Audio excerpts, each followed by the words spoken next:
মুর্তজা আহমেদ লস্কর। মুর্তজা, এই মুহূর্তে দাঁড়িয়ে কি তথ্য উঠে আসছে? বাজেট অধিবেশন শুরু হয়ে গিয়েছে।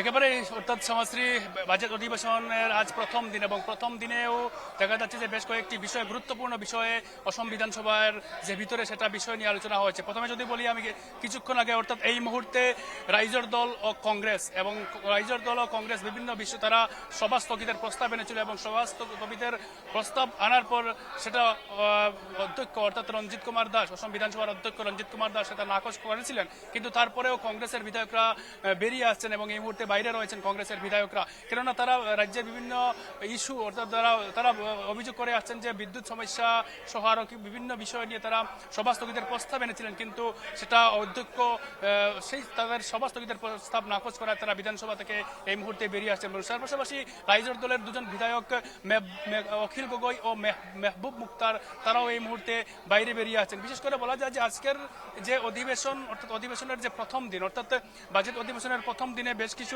গুরুত্বপূর্ণ বিষয় অর্থাৎ রাজ্যের বিভিন্ন শিক্ষা, স্বাস্থ্য এবং চিকিৎসা সংক্রান্ত গুরুত্বপূর্ণ বিষয় নিয়ে আজ অসম বিধানসভার যে প্রথম দিনে সেই প্রথম দিনে সেটা আলোচনা চলছে এবং বিশেষ করে বেশ কয়েকটি উল্লেখযোগ্য বিষয় হলো যে শিক্ষাক্ষেত্রে বিশেষ গুরুত্বপূর্ণ কয়েকটি মন্তব্য করেন। এই মুহূর্তে ইউডিএফ এর বিধায়ক আমার সাথে রয়েছেন, অর্থাৎ এই মুহূর্তে আপনারাও দেখেছি, আপনিও বদরুদ্দিন আজমল সভা স্থগিতের প্রস্তাব এনেছিলেন এবং কি বলবেন আজকের কি ছিল আপনাদের?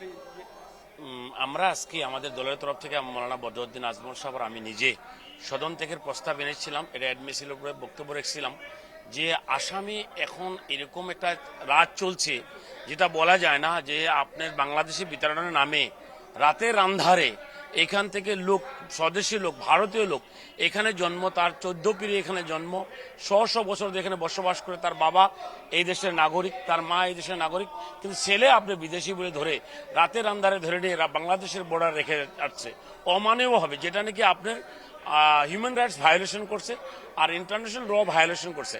আমি বলেছিলাম এটাই যে এটার উপরে কিছু ডিসকাশন হোক, বাংলাদেশের সঙ্গে প্রত্যাবর্তন চুক্তি একটা করা হোক, যে এখান থেকে বাংলাদেশে যদি থাকে তাদেরকে আইনি মাধ্যমে বিচার করে তাদেরকে বিতরণ করা হোক, কিন্তু সেটা করে নেই। আসাম সরকারের এখান থেকে অমানবীয়ভাবে মানুষকে ধরে, বা বিশেষ করে মুসলমান মানুষকে, মাইনরিটি মানুষকে ধরে নিয়ে অমানবীয়ভাবে বাংলাদেশ বর্ডারে ছেড়ে আসছে। এটার উপরে আমরা চেয়েছিলাম যে সদন ত্যাগের জন্য, কিন্তু তারা রাজ্যে যেহেতু অবৈধ বাংলাদেশিদেরকে বিতরণ করা হচ্ছে, যারা অবৈধভাবে এসেছে, যারা নাকি অবৈধভাবে আসছে তাদেরকে বিতরণ করাটা আমরা 100% সাপোর্ট করছি আর আমরা করি, কিন্তু অবৈধ বিদেশির নামে যে এই দেশের নাগরিককে যে শাস্তি করা হচ্ছে এটার প্রতিবাদ আমরা ইউডিএফ এর তরফ থেকে করছি, আগেও করছি, এখন করবো, ভবিষ্যতে করবো। একেবারে অর্থাৎ সমাজশ্রী উনি ছিলেন ইউডিএফ দলের বিধায়ক মুজিবুর রহমান এবং মুজিবুর রহমান এই মুহূর্তে বিধানসভার সেই প্রবেশ, অর্থাৎ তিনি ইউডিএফ এর বিধায়ক এবং তিনিও বদরুদ্দিন আজমল এই মুহূর্তে অসম বিধানসভার যে সভা স্থগিতের প্রস্তাব এনেছিলেন এবং সভা স্থগিতের প্রস্তাব এনে তারা এই মুহূর্তে বাইরে বেরিয়ে এসেছেন। অর্থাৎ ওনাদের দাবি, ইউডিএফ এর দাবি যে বিদেশি বিতরণ করা হচ্ছে, কিন্তু তার সাথে সাথে অসমের মানুষ অর্থাৎ যারা ভারতীয় তাদেরকেও বিতরণ করা হচ্ছে বলে তারা এই অভিযোগ উত্থাপন করে আসছেন এবং সেই অভিযোগের ভিত্তিতে তারা সভা স্থগিতের প্রস্তাব এনেছেন। এবং এই মুহূর্তে বাইরের ছবি আমি দেখাচ্ছি, যে বাইরে অর্থাৎ কংগ্রেসের বিধায়ক থেকে শুরু করে অর্থাৎ ইউডিএফ এর বিধায়ক, রাইজর দলের বিধায়করা কিন্তু এই মুহূর্তে বাইরে বেরিয়ে আসছেন। এবং আমি সম্ভব হয় যদি রকিবউদ্দিন আহমেদ রয়েছেন এবং রকিবউদ্দিন আহমেদেরও যদি সম্ভব হয় আমি মন্তব্য নেওয়ার চেষ্টা করব, যেহেতু কংগ্রেস, ইউডিএফ ও রাইজর দলের বিধায়করা এই মুহূর্তে বাইরে বেরিয়ে আছেন এবং অসম বিধানসভার বাইরে তারা বিভিন্ন সমস্যা নিয়ে তারা এই মুহূর্তে তারা বেরিয়ে আসছেন। এবং সেই ক্ষেত্রে অসম বিধানসভার আজকের যে প্রথম দিন এবং অসম বিধানসভার বাজেট অধিবেশনের প্রথম দিনেই তারা বিভিন্ন বিষয় নিয়ে তারা এই মুহূর্তে বেরিয়ে আসছেন।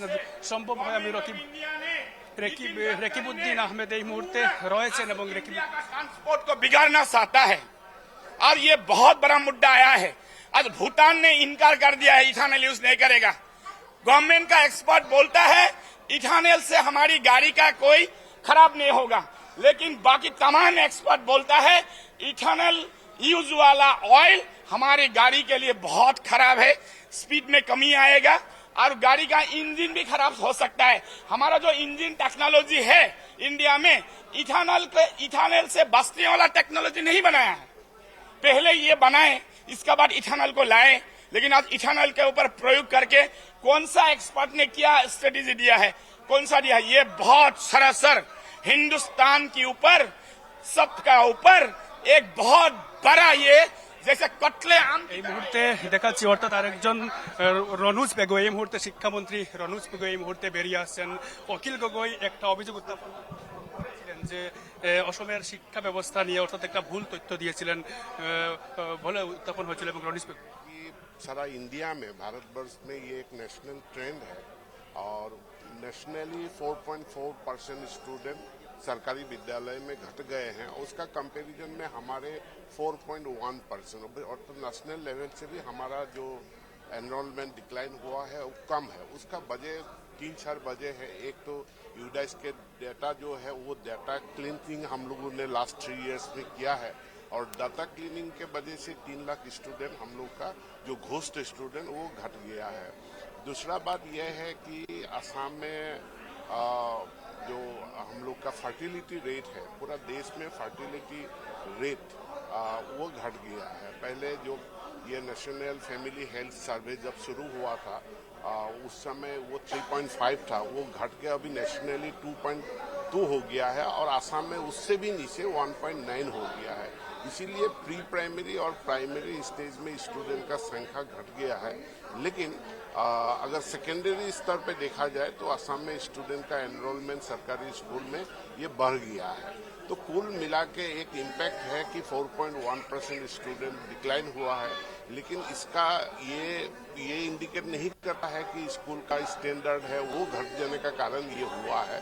दरअसल इसको पूरा जो है ये हम लोग का टोटल फर्टिलिटी रेट जो है और जो इकोनॉमिक डेवलपमेंट है, सारे मुद्दे को एक साथ देखते हुए इसमें कोई चिंता करने का कोई कारण नहीं है। এই মুহূর্তে দেখা যাচ্ছে রনুজ পেগু বেরিয়ে আসছেন। অর্থাৎ শিক্ষা বিভাগ নিয়ে অখিল গগৈ এক গুরুত্বপূর্ণ মন্তব্য করেছিলেন। অর্থাৎ বাজেট সেশনের সময় অর্থাৎ অসম বিধানসভার বাজেট অধিবেশনের সময় অখিল গগৈ এক গুরুত্বপূর্ণ মন্তব্য করেছিলেন যে শিক্ষা বিভাগের বেশ এলপি বা এমই স্কুলের বেশ কয়েকটি এমই স্কুলের ছাত্রছাত্রীদেরকে নিয়ে অর্থাৎ রাজ্যের যে সরকারি শিক্ষাখণ্ডে বা সরকারি বিভিন্ন সরকারি স্কুলের যে ছাত্রছাত্রীদের সংখ্যা কমেছে এবং বৃহৎ সংখ্যক ছাত্রছাত্রীর সংখ্যা কমেছে বলে এক গুরুত্বপূর্ণ মন্তব্য করেছিলেন অখিল গগৈ এবং সেই পরিপ্রেক্ষিতে এই মুহূর্তে রনুজ পেগু বলেছেন যে সেটা সম্পূর্ণ ভুয়া বা সেটা সম্পূর্ণ তথ্য ভুল এবং সেই বিধানসভার বাজেট অধিবেশনের প্রথম দিনে সেই ভুল তথ্য দিয়েছেন অখিল গগৈ বলে মন্তব্য করেছেন এই মুহূর্তে রনুজ পেগু এবং অসমের শিক্ষামন্ত্রী রনুজ পেগু এই মুহূর্তে তিনি সেই মন্তব্য করেছেন। শ্যামাশ্রী, একেবারে অনেক ধন্যবাদ মর্তুজা। তুমি আবারও পরবর্তী আপডেটের দিকে নজর রাখো, আবারও পরবর্তী সময় তোমার কাছে আসবো।